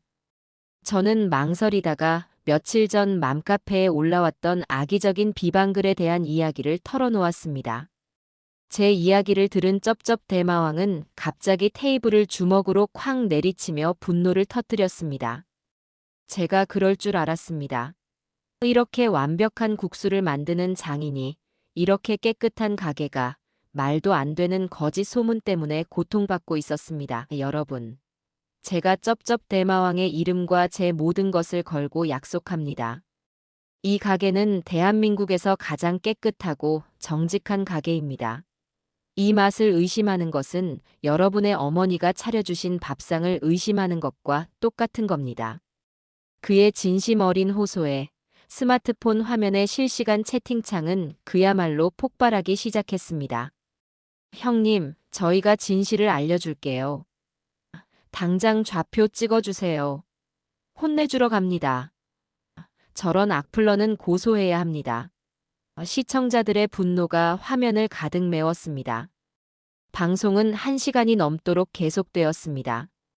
쩝쩝대마왕은 그 자리에서 비빔국수까지 한 그릇 더 시켜 먹으며 제 가게의 모든 메뉴를 완벽하다고 평가해 주었습니다. 방송이 끝난 후 그는 제게 다가와 제 두 손을 꼭 잡으며 말했습니다. 사장님, 정말 죄송하고 또 감사합니다. 이런 보석 같은 곳을 제가 너무 늦게 발견했습니다. 이제부터는 걱정하지 마십시오. 사장님의 진심을 이제 온 세상이 알게 될 겁니다. 그가 떠나고 난 뒤 가게에는 다시 정적이 찾아왔습니다. 하지만 그 정적은 이전의 절망적인 침묵과는 달랐습니다. 무언가 거대한 폭풍이 몰려오기 직전에 긴장감 넘치는 고요함이었지요. 그리고 잠시 후 제 낡은 휴대폰이 미친 듯이 울리기 시작했습니다. 가게 위치를 묻는 전화, 예약을 하겠다는 전화가 쉴 새 없이 걸려왔어요. 제 휴대폰은 평생 받아본 적 없는 수백 통의 부재중 전화와 문자 메시지로 순식간에 마비되어 버렸습니다. 그제야 저는 제 인생에 다시 없을 거대한 기적이 찾아왔음을 실감할 수 있었어요. 그날 밤 저는 가게에서 뜬 눈으로 밤을 새웠습니다. 끊임없이 울리는 전화벨 소리와 문자 알림 소리 때문에 잠을 잘 수도 없었지만 그보다 더 저를 잠 못 들게 한 것은 제 심장의 요란한 고동 소리였습니다. 어둠 속에 홀로 앉아 쩝쩝대마왕의 유튜브 채널에 들어가 보았습니다. 불과 몇 시간 전에 끝난 라이브 방송 영상은 이미 조회수가 수십만 회를 훌쩍 넘어서 있었고 그 아래에는 수천 개의 응원 댓글이 달려 있었습니다. 그가 제 국수를 먹으며 눈물을 흘리던 장면은 오늘자 레전드 먹방이라는 제목으로 온갖 인터넷 커뮤니티로 퍼져나가고 있었지요. 며칠 전까지만 해도 벌레 나온 더러운 가게라며 저를 손가락질하던 세상이 하룻밤 사이에 완전히 뒤바뀌어 있었습니다. 다음 날 아침, 저는 평소보다 훨씬 이른 시간에 가게에 도착했습니다. 혹시나 하는 마음에 평소보다 3배는 많은 양의 재료를 준비해 두었지요. 육수를 끓이고 면을 반죽하고 고명을 준비하는 내내 제 손은 미세하게 떨리고 있었습니다. 그리고 마침내 오전 11시. 제가 가게 앞 영업 중 팻말을 걸기 위해 문을 여는 순간 저는 제 눈앞에 펼쳐진 광경을 도저히 믿을 수가 없었습니다. 제 가게 앞 좁은 골목길이 사람들로 완전히 가득 차 있었습니다. 남녀노소 할 것 없이 수십 명, 아니 100명은 좋게 넘어 보이는 사람들이 끝이 보이지 않는 긴 줄을 서서 제 가게가 문을 열기만을 기다리고 있었던 것이지요. 그들은 저를 보자마자 약속이라도 한 듯 환호성을 지르며 박수를 쳤습니다. 사장님, 방송 보고 왔어요. 힘내세요. 사장님 국수 먹으려고 새벽부터 와서 기다렸어요. 저는 그 자리에 서서 한참을 움직일 수가 없었습니다. 눈앞의 비현실적인 풍경에 그저 눈물만 하염없이 흘러내렸습니다. 잠시 후 정신을 차린 저는 손님들에게 허리 숙여 감사 인사를 하고는 서둘러 가게 안으로 들어가 전쟁 같은 하루를 시작했습니다. 주문이 폭포수처럼 쏟아졌습니다. 저는 쉴 새 없이 면을 삶고 육수를 붓고 고명을 올렸습니다. 테이블을 치울 시간도 없이 손님들이 밀려 들어왔고 제 가게의 작은 주방은 그야말로 아수라장이었습니다. 평소에 3배를 준비했던 재료는 점심시간이 채 끝나기도 전에 바닥을 드러냈습니다. 저는 결국 가게 앞에 재료 소진으로 조기 마감합니다라는 팻말을 내걸어야 했습니다. 국수를 먹지 못하고 아쉽게 발걸음을 돌리는 손님들에게 저는 죄송한 마음으로 몇 번이고 고개를 숙였습니다. 그렇게 정신없는 하루가 끝나고 녹초가 된 몸으로 가게를 정리하고 있을 때였습니다. 가게 문이 조용히 열리더니 한껏 치장을 한 며느리 세미가 어색한 미소를 지으며 안으로 들어왔습니다. 며칠 전까지만 해도 제 가게를 귀신 나오는 곳이라며 멸시하던 바로 그 아이였습니다. 어머님 힘드시죠? 제가 소문 듣고 얼마나 놀랐는지 몰라요. 진작 와서 도와드렸어야 했는데 가게가 너무 바빠서 들어올 엄두가 안 나더라고요. 세미는 언제 그랬냐는 듯 살갑고 다정한 목소리로 제게 말을 걸어왔습니다. 그러고는 자연스럽게 팔을 걷어붙이며 제가 치우던 그릇들을 빼앗아 들었습니다. 어머님은 이제 쉬세요. 이런 굳은 일은 제가 다 할게요. 아 참, 그 맘카페에 글 쓴 사람, 제가 다 알아봤어요. 어떤 나쁜 인간이 우리 어머님을 그렇게 음해했는지 제가 꼭 잡아서 혼쭐을 내줘야 해요. 어떻게 그런 나쁜 짓을 할 수가 있죠? 저는 그 뻔뻔한 연기를 말없이 지켜보았습니다. 자신의 거짓말이 온 세상에 드러날 위기에 처하자 이제는 제게 빌부터 위기를 모면해 보려는 속셈이 훤히 들여다 보였지요. 저는 세미의 손에서 그릇을 다시 뺏어들며 차갑게 말했습니다. 됐다. 더러운 손으로 내 그릇에 손 떼지 마라. 제 싸늘한 한마디에 세미의 얼굴이 순간 굳어지는 것이 보였습니다. 바로 그때 아들 경수까지 헐레벌떡 가게 안으로 뛰어들어왔습니다. 경수는 잔뜩 상기된 얼굴로 제 주위를 둘러보며 감탄사를 연발했습니다. 와, 어머니. 대박. 진짜 대박이네요. 제가 이럴 줄 알았어요. 역시 우리 어머니 손맛은 대한민국 최고라니까요. 아들은 제 옆에 바싹 붙어 서서 호들갑을 떨며 말을 이었습니다. 어머니, 이제 가게도 이렇게 커졌으니 혼자서는 힘드시잖아요. 제가 이제 회사 그만두고 본격적으로 어머니 일 도울까요? 제가 경영을 맡고 어머니는 주방만 책임지시면 이거 프랜차이즈 사업으로 키워도 되겠는데요. 저는 제 가게를 마치 자신의 성공인 양 떠들어대는 아들의 얼굴을 가만히 바라보았습니다. 제가 며느리의 모욕에 피눈물을 흘릴 때, 제가 파리만 날리는 가게에서 절망하고 있을 때, 이 아들은 과연 어디서 무엇을 하고 있었을까요? 제 가게를 곧 폐업할 곳이라며 조롱하던 아내의 옆에서 그저 방관만 하고 있지 않았던가요? 저는 깊은 한숨을 내쉬고 아들을 향해 나지막이 말했습니다. 경영은 무슨? 너는 네 마누라 단속이나 잘해라. 제 차가운 한마디에 경수와 세미는 그 자리에 얼어붙고 말았습니다. 가게 안에는 무거운 침묵이 흘렀습니다. 길고 길었던 갑을 관계가 마침내 완벽하게 역전되는 순간이었죠. 방금 전까지의 소란과 흥분은 온데간데 없이 사라지고 무거운 침묵이 아들 내외의 어깨를 짓눌렀지요. 경수는 안절부절 못하며 제 눈치를 살폈고 며느리 세미는 방금 전까지 능청스럽게 연기하던 상냥한 며느리의 가면을 벗어 던진 채 새하얗게 질린 얼굴로 저를 쳐다보고 있었습니다. 그 얼굴에는 당혹감과 분노, 그리고 희미한 공포가 뒤섞여 있었어요. 어머님, 지금 그게 무슨 말씀이세요? 제가 뭘 어쨌다고요? 세미가 떨리는 목소리로 애써 변명을 시작했습니다. 하지만 저는 더 이상 그 아이의 가증스러운 연기를 받아줄 생각이 없었습니다. 저는 주방 안쪽으로 들어가 서류 봉투 하나를 들고 나왔습니다. 그 안에는 단골 여대생이 밤을 새워 찾아준 며느리의 비열한 범죄 행각이 담긴 증거 자료들이 고스란히 담겨 있었지요. 저는 서류 봉투 안에 종이들을 꺼내 아들 내외 앞에 테이블 위로 한 장씩 펼쳐 놓았습니다. 세미가 맘카페에 익명으로 올렸던 비방글의 전문, 그 글을 작성한 아이디의 과거 행적, 그리고 세미의 SNS 게시물과 말투를 비교 분석한 자료까지. 마지막으로 단골 학생이 전문가의 도움을 받아 확보한 그 비방글이 작성된 인터넷 IP 주소와 세미의 집 IP 주소가 일치한다는 결정적인 증거까지 올려놓았어요. 이래도 네가 한 짓이 아니라고 발뺌할 테냐?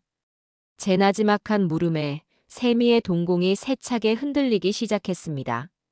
자신의 범죄가 완벽하게 탄로났다는 사실을 깨달은 것이겠지요.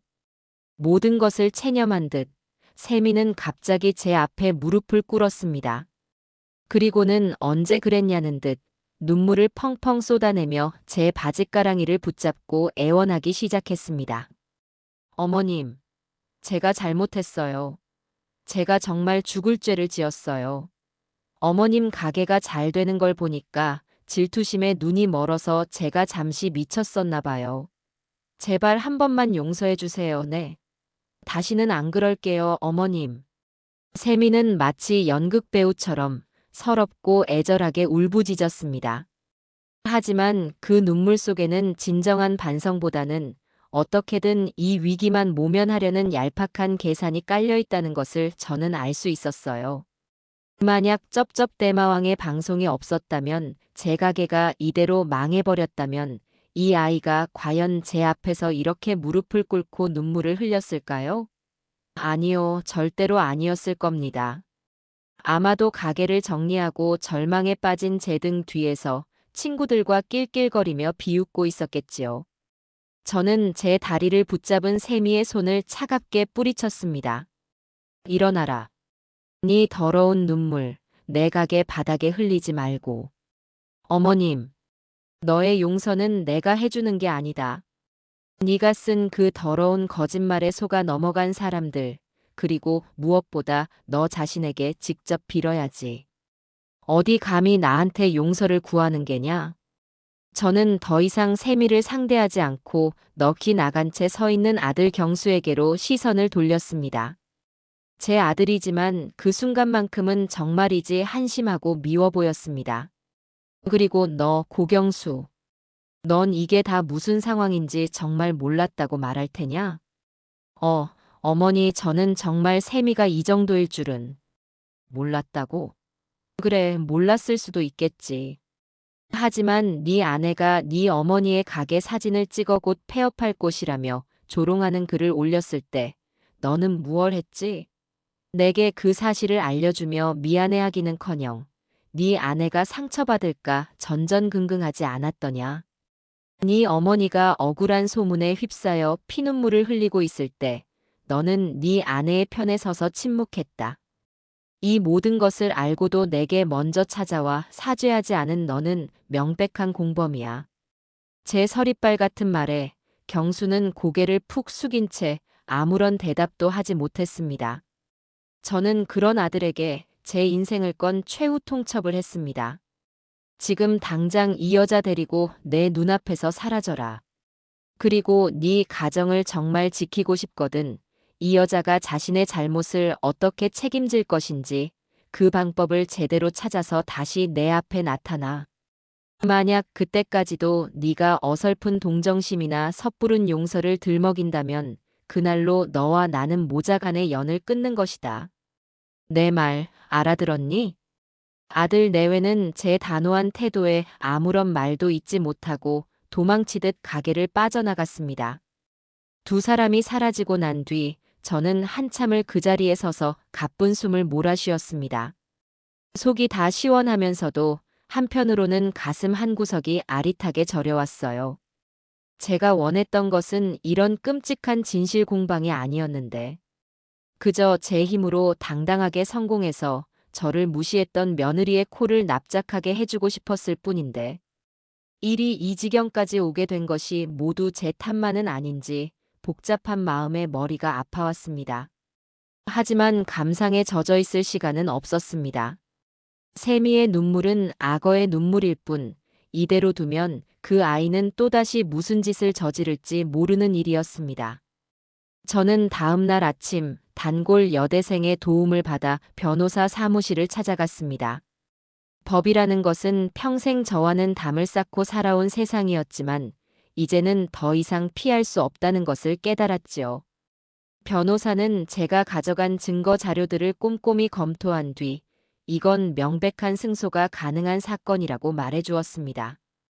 허위사실 유포에 의한 명예훼손, 그리고 업무방해죄. 모두 징역형까지도 가능한 무서운 범죄였습니다. 합의를 보시겠습니까? 아니면 끝까지 가시겠습니까? 변호사의 물음에 저는 한치의 망설임도 없이 대답했습니다. 합의는 없습니다. 끝까지 가서 법이 정한 가장 엄격한 잣대로 심판받게 해주십시오.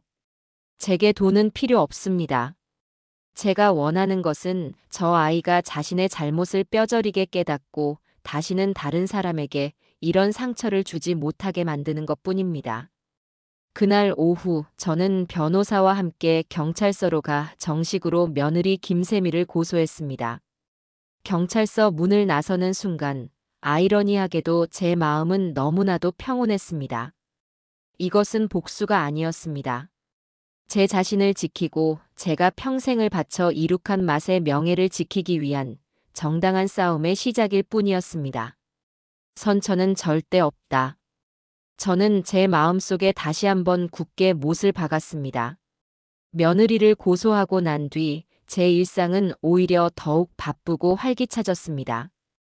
쩝쩝대마왕의 방송 이후 해잔의 국수는 그야말로 전국적인 명소가 되었습니다. 매일같이 가게 앞에는 긴 줄이 늘어섰고 저는 밀려드는 손님을 감당하기 위해 결국 아르바이트생을 2명이나 새로 뽑아야 했지요.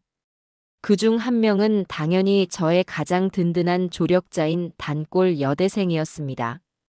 컴퓨터 공학과 학생이었던 그녀는 이제 제 가게의 SNS 마케팅과 온라인 주문 관리를 도맡는 든든한 직원이 되었습니다. 저는 컴퓨터는 켜고 끄는 것밖에 모르는 까막눈이었지만 학생은 제 옆에 앉아 인스타그램이니 페이스북이니 하는 것들을 차근차근 알려주었어요. 처음에는 젊은이들의 문화가 낯설고 어색하기만 했는데 배우다 보니 그것도 참 재미있더군요. 사장님, 오늘은 사장님이 육수 끓이시는 모습을 짧은 동영상으로 찍어서 올려볼까요? 진심은 통하는 법이거든요. 학생의 제안에 따라 제 가게의 SNS 계정에는 화려한 사진 대신 제가 매일 정직하게 땀 흘리는 모습들이 올라가기 시작했습니다. 새벽 시장에서 재료를 고르는 모습, 밤새 육수를 끓이는 모습, 손님상에 나갈 국수 한 그릇을 정성껏 마는 모습. 꾸밈 없는 저의 일상은 오히려 손님들에게 더 큰 신뢰와 감동을 주었던 모양입니다. 장인 정신이 느껴진다. 사장님 존경합니다. 같은 댓글들이 수백 개씩 달리곤 했지요. 가게의 다른 조력자들도 든든하기는 마찬가지였습니다. 초반에 저를 도와주셨던 동네 철물점 사장님과 단골 인부 아저씨들은 이제 제 가게의 보디가드를 자처하고 나섰습니다. 가게가 유명세를 타기 시작하자 온갖 사람들이 저를 찾아왔거든요. 대박 비법을 알려달라며 귀찮게 구는 사람부터 다짜고짜 프랜차이즈 계약서를 내미는 무례한 사업가들까지. 그럴 때마다 인부 아저씨들이 육중한 몸으로 제 앞을 막아서며 우리 사장님 귀찮게 하지 말고 썩 꺼지쇼. 라며 든든한 방패가 되어 주었습니다. 저는 제 주위에 이렇게 좋은 사람들이 많다는 사실에 하루하루가 감사하고 행복했습니다. 제게는 피를 나눈 가족보다도 더 든든한 네 사람들이 생긴 것이었습니다. 어느 날 쩝쩝대마왕이 제게 다시 연락을 해왔습니다. 그는 제 국수 맛을 잊지 못하는 전국의 구독자들을 위해 온라인으로 국수를 팔아보는 것이 어떻겠냐고 제안했어요. 집에서도 간편하게 제 국수를 끓여 먹을 수 있는 밀키트 사업을 해보자는 것이었습니다. 처음에는 제가 어떻게 그런 큰일을 할 수 있을까 싶어 망설였지만 그의 끈질긴 설득과 도움 약속에 저는 큰 결심을 하게 되었습니다.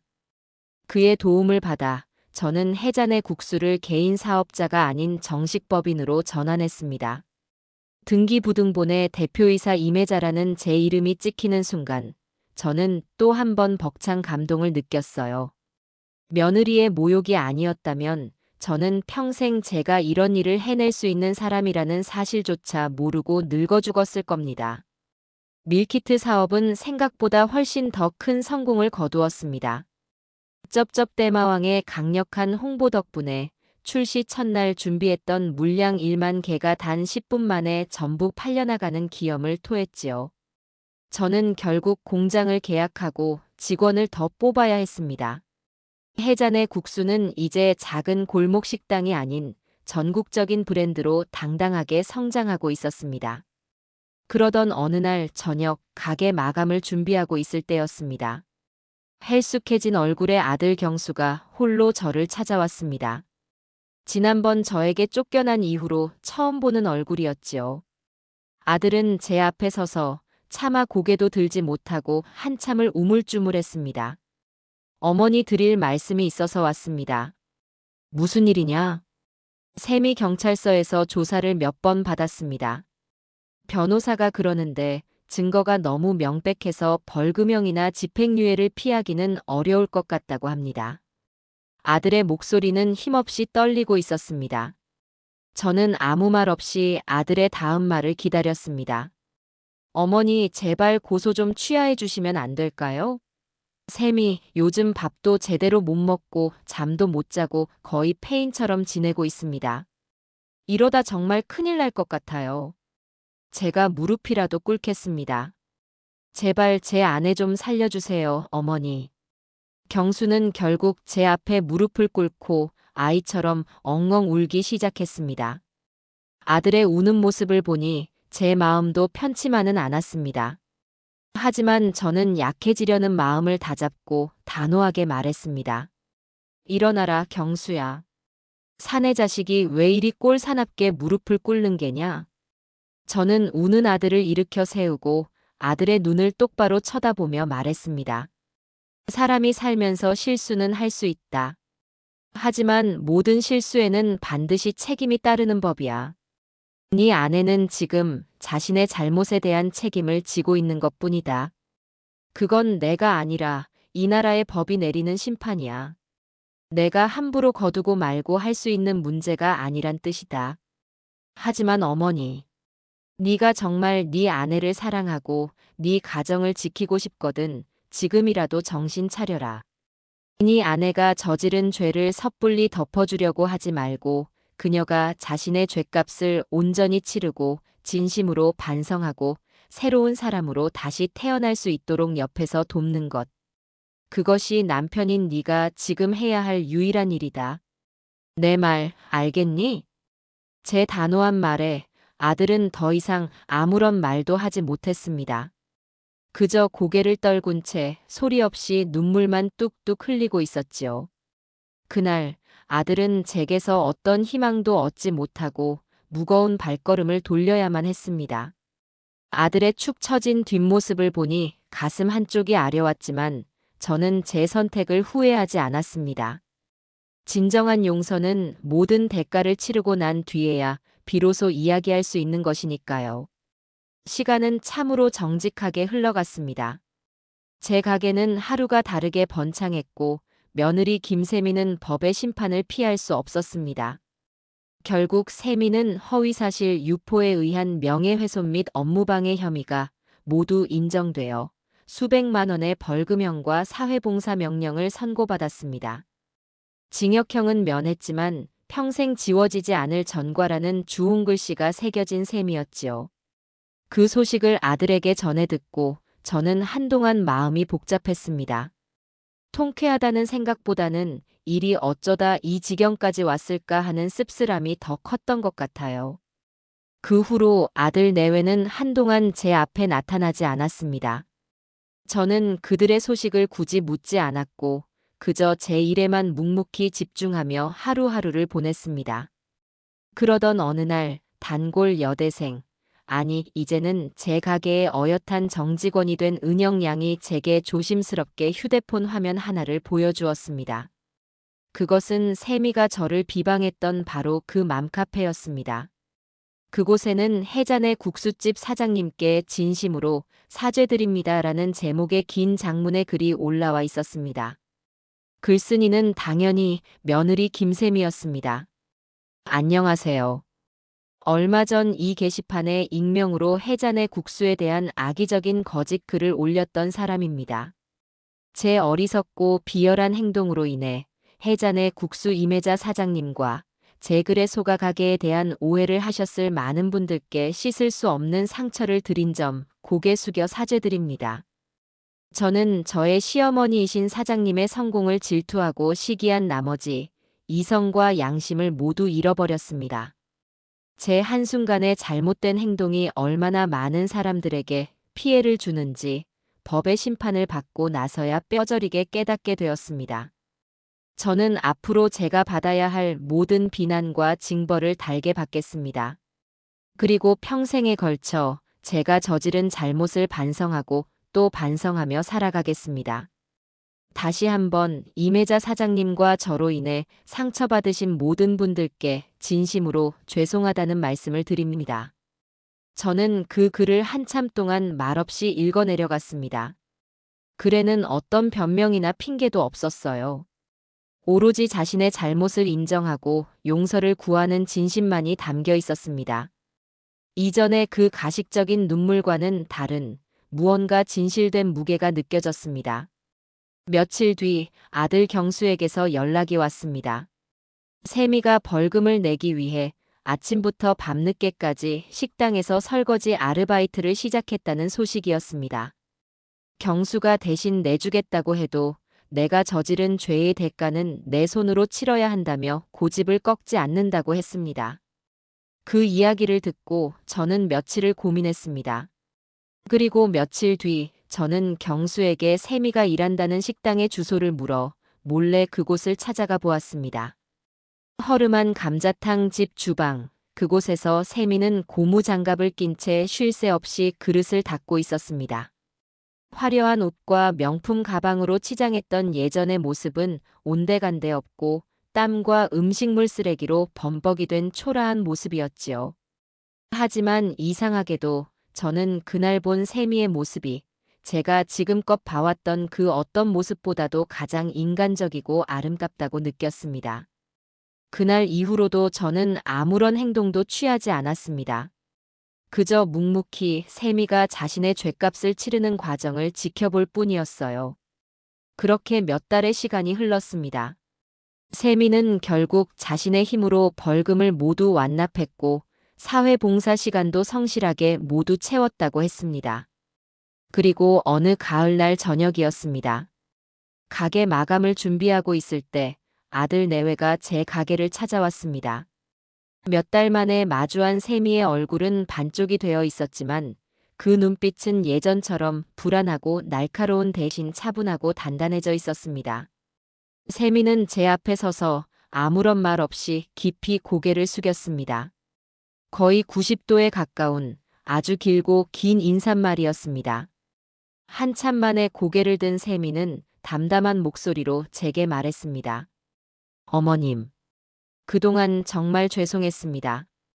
그 한마디에는 그 어떤 수식어도 변명도 감정적인 호소도 없었습니다.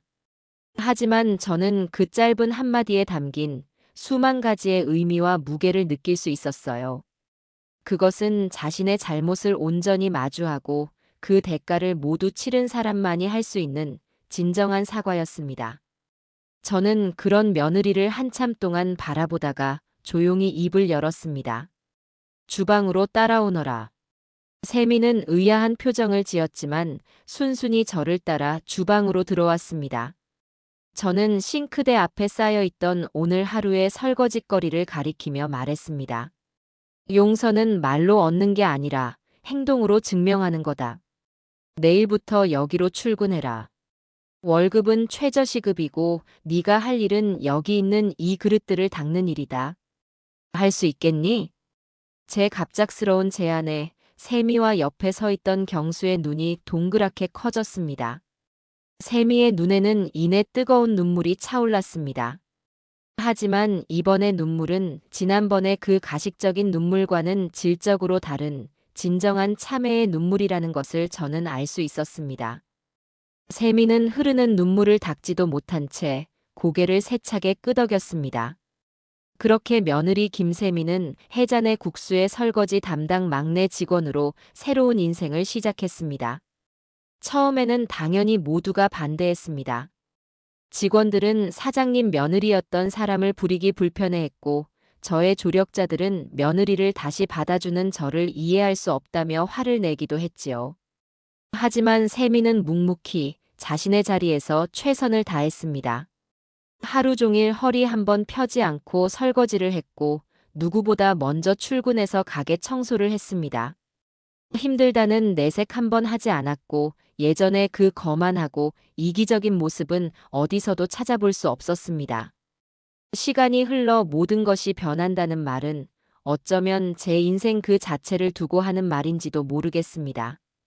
며느리 세미가 제 가게 주방의 가장 낮은 곳, 설거지통 앞에서 묵묵히 자신의 죗값을 치르기 시작한 지 어느덧 1년이라는 세월이 흘렀습니다.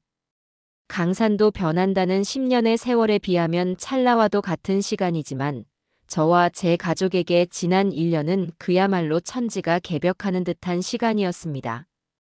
해잔의 국수는 더 이상 작은 골목 식당이 아니었습니다.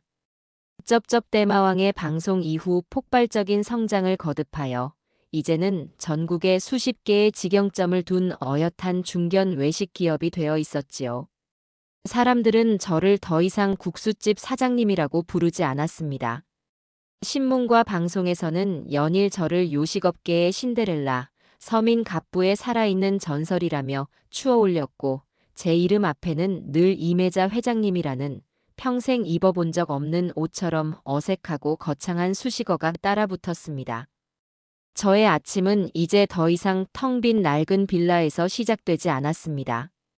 도시의 전경이 한눈에 내려다 보이는 높고 쾌적한 아파트에서 눈을 떴지요. 예전에는 남편의 빈자리가 주는 외로움과 적막함 속에서 하루를 시작했다면 이제는 창밖으로 보이는 분주한 도시의 풍경과 오늘 하루 제가 해내야 할 수많은 일들을 떠올리며 활기차게 아침을 맞았습니다. 남편의 사진을 보며 말을 거는 습관은 여전했지만 그 내용이 조금 달라졌습니다. 여보, 나 잘하고 있는 거 맞지요? 당신이 하늘에서 지켜봐 주셔야 해요. 이제 제 말 속에는 슬픔 대신 든든한 동반자를 향한 조용한 다짐이 담겨 있었습니다. 저는 이제 더 이상 뜨거운 불 앞에서 직접 육수를 끓이거나 면을 삶지 않았습니다. 대신 서울의 가장 번화한 금융가, 통유리창 너머로 푸른 하늘이 펼쳐지는 빌딩 꼭대기층의 회장실로 출근하는 사람이 되었습니다. 제 사무실 한쪽 벽에는 제가 처음 장사를 시작했던 그 낡고 초라한 1호점 가게의 흑백 사진이 커다랗게 걸려 있었습니다. 그 사진 옆에는 누렇게 색이 바랜 저의 첫 사업 자등록증이 소중하게 액자에 담겨 있었지요. 수십억짜리 계약서에 사인을 하는 날에도 저는 매일 아침 그 사진과 낡은 사업 자등록증을 보며 마음을 다잡았습니다. 내가 누구였는지, 그리고 어디서부터 시작했는지를 잊지 않기 위해서였습니다. 높은 곳에 올라올수록 가장 낮은 곳의 마음과 처음의 간절함을 잃지 않는 것이 얼마나 중요한지를 저는 지난 세월을 통해 뼈저리게 깨달았기 때문입니다. 오늘 아침도 저의 하루는 중요한 회의로 시작되었습니다. 신메뉴 개발팀에서 야심차게 준비한 트러플 오일 비빔국수의 최종 시식회가 열리는 날이었지요. 회의실에는 젊고 유능한 셰프와 날카로운 눈빛의 마케팅 팀장, 그리고 듬직한 모습의 제 아들 경수가 먼저 와서 저를 기다리고 있었습니다. 회장님, 저희가 수십 번의 테스트를 거쳐 개발한 신메뉴입니다. 젊은 층의 입맛을 사로잡을 아주 고급스럽고 트렌디한 맛이라고 자부합니다. 개발팀장의 자신감 넘치는 설명과 함께 제 앞에 먹음직스럽게 담긴 비빔국수 한 그릇이 놓였습니다. 하지만 저는 국수를 맛보기도 전에 먼저 고개를 저었습니다. 너무 많은 것이 담겨 있었기 때문입니다. 불필요한 고명이 너무 많았고 화려한 그릇은 저희 해잔의 국수의 철학과 어울리지 않았습니다. 저는 조용히 입을 열었습니다. 우리 가게의 시작을 잊었습니까? 해잔의 국수의 힘은 화려함이 아니라 기본에 충실한 정직함에서 나옵니다. 이 국수에서는 우리 가게의 냄새가 나지 않아요. 제 단호한 한마디에 회의실의 공기가 무겁게 가라앉았습니다. 하지만 저는 제 신념을 꺾을 수 없었습니다. 제 성공은 기교나 유행이 아닌 정직한 땀과 진심이 담긴 맛에서 비롯된 것이었으니까요. 그리고 제 옆에는 이제는 그 누구보다 든든한 저의 오른팔이 된 며느리 세미가 늘 함께했습니다. 제 회의에 배석할 직급은 아니었지만 저는 중요한 시식회 때마다 항상 세미를 불렀습니다. 누구보다 제 맛의 본질을 정확하게 꿰뚫어 보는 사람이 바로 세미였기 때문입니다. 지난 1년 동안 세미는 그야말로 환골탈태라는 말이 부족할 정도로 전혀 다른 사람이 되어 있었습니다. 설거지로 시작했던 주방일은 얼마 지나지 않아 홀 서빙과 재료 손질, 육수 끓이는 비법 전수까지 이어졌어요. 예전에는 명품 가방과 뾰족한 구두가 자신의 자존심이라도 되는 양치장하던 아이가 이제는 고무장갑과 낡은 운동화가 더 익숙한 진짜 장사꾼이 되어 있었습니다. 거칠어진 손을 부끄러워하지 않았고 이마에 흐르는 땀을 자랑스럽게 닦아내는 사람이 되어 있었지요. 세미는 단순히 일만 잘하는 것이 아니었습니다. 그녀는 과거 자신의 과오를 단 한순간도 잊지 않고 그것을 성장의 발판으로 삼았습니다. 특히 전국 직영점의 신입 점장들을 교육할 때면 자신의 뼈아픈 실패담을 거침없이 털어놓으며 교육생들에게 진심과 정직의 중요성을 가르치곤 했습니다. 여러분, 제가 예전에 무슨 짓을 했는지 아십니까? 저는 제 시어머니이자 바로 이 회사의 회장님이신 이매자 대표님의 가게에 벌레가 나왔다는 거짓 글을 인터넷에 올렸던 사람입니다. 저는 질투심에 눈이 멀어 한 사람의 인생을 송두리째 망가뜨릴 뻔한 끔찍한 죄를 저질렀습니다. 여러분, 손님을 속이는 것은 아주 쉽습니다. 하지만 그 거짓말의 대가는 여러분의 인생 전부를 걸어야 할 만큼 무겁습니다. 이 국물 한 그릇에 담아야 할 것은 맛있는 양념이 아니라 여러분의 정직한 양심이라는 것을 절대로 잊지 마십시오. 그런 세미의 진심 어린 모습에 처음에는 그녀를 회장님 며느리라는 낙하산으로 여기며 경계하던 직원들도 하나둘 마음을 열기 시작했습니다. 그리고 1년이 지난 지금 세미는 모든 직원들의 존경과 신뢰를 한몸에 받는 당당한 점장 교육 총괄 팀장이자 저의 가장 든든한 후계자로 성장해 있었습니다. 아들 경수 역시 놀라운 성장을 보여주었습니다. 예전에 그 우유부단하고 책임감 없던 마마보이의 모습은 어디에서도 찾아볼 수 없었지요. 아들은 제가 회사를 법인으로 전환할 때부터 잠자는 시간까지 쪼개가며 경영과 회계를 공부했습니다. 그리고 지금은 저희 회사의 복잡한 살림살이를 속속들이 꿰뚫고 있는 누구보다 꼼꼼하고 능력 있는 경영 지원 실장이 되어 있었어요. 더 이상 아내와 어머니 사이에서 눈치만 보며 갈팡질팡하던 남자가 아니라 자신의 아내를 누구보다 깊이 믿어주고 어머니의 철학을 존경하며 자신의 가정을 굳건히 지켜나가는 진짜 어른이자 가장으로 성장해 있었습니다. 어느 눈부시게 맑은 가을날이었습니다. 그날은 저희 회사 해자푸드의 창립 1주년이 되는 아주 특별한 기념일이었지요. 회사에서는 성대한 기념 파티를 준비해야 한다고 성하였지만 저는 그 모든 것을 마다하고 아주 특별한 하루를 계획했습니다. 그날 하루 저는 회장이라는 무거운 감투를 내려놓고 몸에 익숙한 낡은 작업복을 꺼내 입었습니다. 그리고 아들과 며느리를 데리고 모든 것의 시작이었던 저의 작은 1호점 가게로 향했습니다. 이제는 국수 성지라고 불리며 전국에서 찾아온 손님들로 늘 발 디딜 틈이 없는 1호점. 저는 그날 하루 가게 문을 굳게 닫고 창립 기념일 임시 휴업이라는 팻말을 내걸었습니다. 텅 빈 가게 안으로 들어서자 지난 2년의 세월이 마치 어제 일처럼 생생하게 눈앞을 스쳐 지나갔습니다. 며느리의 모욕에 피눈물을 흘리며 밤을 지새웠던 안방, 폐가 갔던 가게를 홀로 쓸고 닦으며 흘렸던 고단한 땀방울, 파리만 날리던 가게에서 절망하며 끓여냈던 눈물 젖은 국수 한 그릇, 그리고 기적처럼 찾아온 손님들을 보며 벅찬 감동을 느꼈던 그 순간들까지. 이 작고 낡은 공간에는 저의 모든 눈물과 땀, 그리고 환희의 역사가 고스란히 담겨 있었습니다. 잠시 후 가게 문이 열리더니 아들과 며느리가 낡은 앞치마를 든 채 들어왔습니다.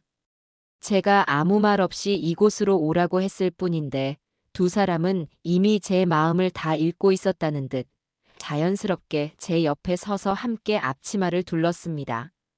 오늘 같은 날은 회장님 놀이 그만하고 국수나 실컷 말아봐야죠, 어머님. 초심을 잃지 말아야 하니까요. 세미가 장난스럽게 웃으며 말했습니다. 그 모습이 어찌나 사랑스럽고 대견한지 저는 저도 모르게 세미의 머리를 쓰다듬어 주었습니다. 우리는 약속이라도 한 듯 각자 자신의 추억이 깃든 자리로 섰습니다. 저는 평생 제 손때가 묻은 반죽 기계 앞에, 경수는 처음 아내와 어머니를 돕기 위해 칼을 잡았던 야채 작업대 앞에, 그리고 세미는 자신의 죄를 씻어내고 새로운 인생을 시작했던 거대한 육수솥 앞에 섰습니다. 더 이상 회장님과 팀장, 실장이 아닌 그저 단출한 국수집 식구, 이매자와 김세미, 고경수로 돌아가는 감격스러운 순간이었습니다. 주방 안에는 이내 경쾌한 칼질 소리와 구수한 멸치 냄새, 그리고 저희 세 사람의 정겨운 웃음소리가 가득 찼습니다. 예전에는 부엌에 들어오는 것조차 어색해하던 경수는 이제는 눈을 감고도 양파를 일정한 두께로 곱게 채 썰 수 있는 베테랑이 되어 있었습니다. 한때는 제 손맛을 시간 낭비라며 코웃음 쳤던 세미는 이제 저보다 더 깊고 진한 육수를 끓여내는 명인이 되어 있었지요. 저는 세미가 끓여낸 육수를 국자로 떠서 한 숟갈 맛보고는 말없이 엄지손가락을 치켜 세워 보였습니다. 청출어람이네. 이제는 내가 너한테 한 수 배워야겠다. 제 진심 어린 칭찬에 세미는 아이처럼 얼굴을 붉히며 수줍게 웃었습니다. 우리는 그날 손님에게 팔기 위한 국수가 아닌 오로지 우리 세 사람만을 위한 국수를 만들었습니다. 제가 직접 반죽한 쫄깃한 생면을 끓는 물에 삶아내고 세미가 밤새 끓여낸 진하디 진한 육수를 붓고 경수가 정성껏 썰어낸 애호박과 달걀지단 고명을 듬뿍 올렸습니다. 그렇게 완성된 세상에서 가장 특별한 국수 3그릇을 들고 우리는 가게 홀에 가장 작고 낡은, 하지만 우리의 추억이 가장 많이 깃든 테이블에 마주 앉았습니다. 창밖으로 쏟아지는 따스한 가을 햇살 아래 우리는 말없이 국수를 먹기 시작했습니다. 제가 평생을 만들어 온 국수였지만 제 인생에서 먹어본 그 어떤 국수보다도 비교할 수 없이 깊고 감동적인 맛이었습니다. 그 국수 한 그릇에는 우리가 함께 눈물로 이겨낸 시련의 시간과 서로를 향한 뜨거운 용서와 화해, 그리고 마침내 시련을 통해 더욱 단단하게 하나가 된 가족의 사랑이 모두 담겨 있었으니까요. 어머님, 감사합니다. 저같이 못된 것을 버리지 않고 다시 사람으로 만들어주셔서 정말 감사합니다. 세미가 국물을 떠먹다 말고 조용히 고개를 숙인 채 눈물을 뚝뚝 흘리며 말했습니다. 저는 휴지를 뽑아 세미의 눈물을 닦아주며 따뜻하게 웃어 보였습니다. 아니다. 내가 더 고맙다. 네가 아니었다면 나는 평생 내가 무엇을 할 수 있는 사람인지도 모르고 그저 한숨만 쉬며 무기력하게 늙어 죽었을 게다. 너는 내게 세상에서 가장 큰 상처를 주었지만 역설적이게도 내 인생 최고의 선물을 안겨준 은인이기도 해. 제 말에 옆에서 조용히 국수를 먹던 아들 경수도 어느새 눈시울이 붉어져 있었습니다. 우리는 한참 동안 아무런 말 없이 서로의 얼굴을 바라보며 웃고 또 울었습니다. 창밖으로는 해잔의 국수 대표 임혜자라고 쓰인 제 이름이 1년 전 그날처럼 눈부신 가을 햇살을 받아 황금빛으로 찬란하게 반짝이고 있었습니다. 평생 받아온 서름과 모욕을 딛고 일어나 제 인생의 당당한 주인이 된 제 자신, 그리고 기꺼이 자신의 잘못을 뉘우치고 새로운 사람으로 다시 태어난 사랑하는 며느리와 아들. 우리는 서로를 마주보며 세상 그 누구보다 행복하고 충만한 미소를 지었어요. 제 인생 2막은 그렇게 완벽한 해피엔딩을 향해 가장 뜨겁고 진한 국물 맛을 내며 오래도록 따뜻하고 행복하게 흘러가고 있습니다.